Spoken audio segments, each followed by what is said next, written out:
Hey, Brian Sullivan, founder of Precise Selling, with your weekly Precise Virtual Selling tip. This time from the ESPN Golf Underground.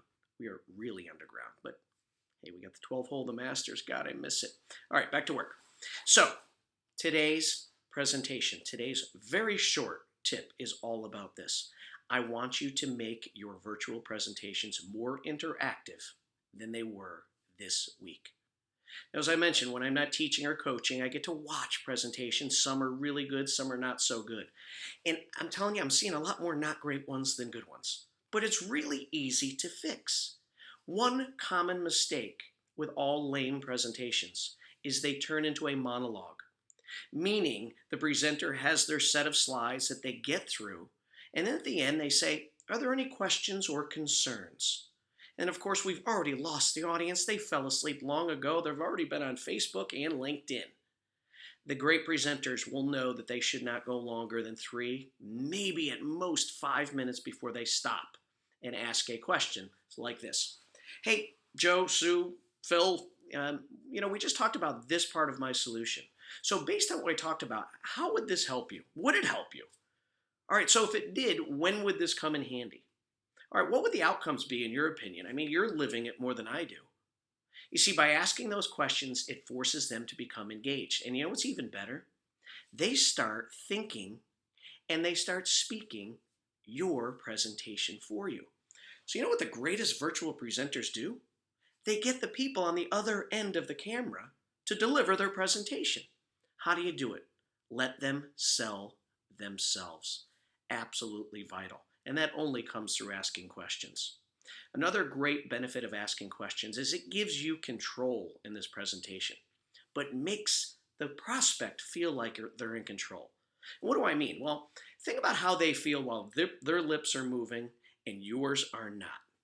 Well, they feel good. They feel in control. And the more they can share, the better they feel.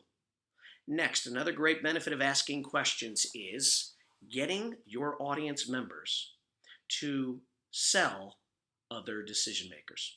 For example, let's say I was just presenting to you and we've had a nice dialogue, not monologue, and I come to the end and I say, okay, we talked about a lot. Would this help you? See, I'm trying to close them there. And they may say, no, I really think there's some value there. However, we don't make all the decisions. And of course, what will I say?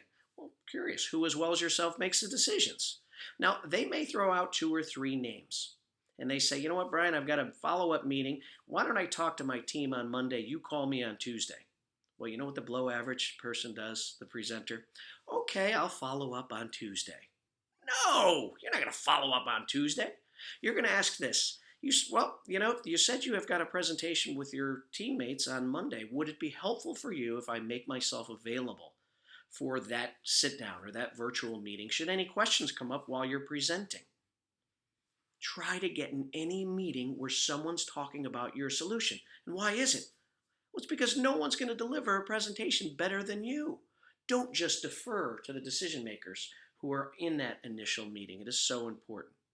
Now, a lot of times, those folks are going to say, Brian, let me just sort of warm it up. Let me introduce this to the team and then, follow up with me later. No worries. That's real. But you have to get not only the names of the 3 people I might have just told you, but get the names of everyone who's going to be in that room. And then ask this question. Hey, based on what we talked about, do you think it makes sense for your facility to move forward with my solution? We call this getting the big fat yes out of the person who you are discussing with. Because guess what? If I ask my audience member or members, I say, hey guys, did you like what you heard? And they say, no, there's some pretty good points there. Do you think Monday even matters when they have to go present to somebody else? No, because they're not even sold yet. So don't hang up your virtual call, your go-to meeting, your MS meeting, your Zoom meeting, your Teams, whatever it might be, until you've got a really good understanding that they either like what you said or they're mildly indifferent. If they're indifferent, chances are we're going nowhere. So there's your brief tip for the week. Remember, keep it engaging, make it a dialogue, get a bunch of little yeses, get the prospect to sell themselves. And guess what? You're going to have way more fun in your presentation because it's not you just preaching. It's you learning, listening, and in the end, the customer will come to their own conclusions. But you know what? It was actually your conclusion.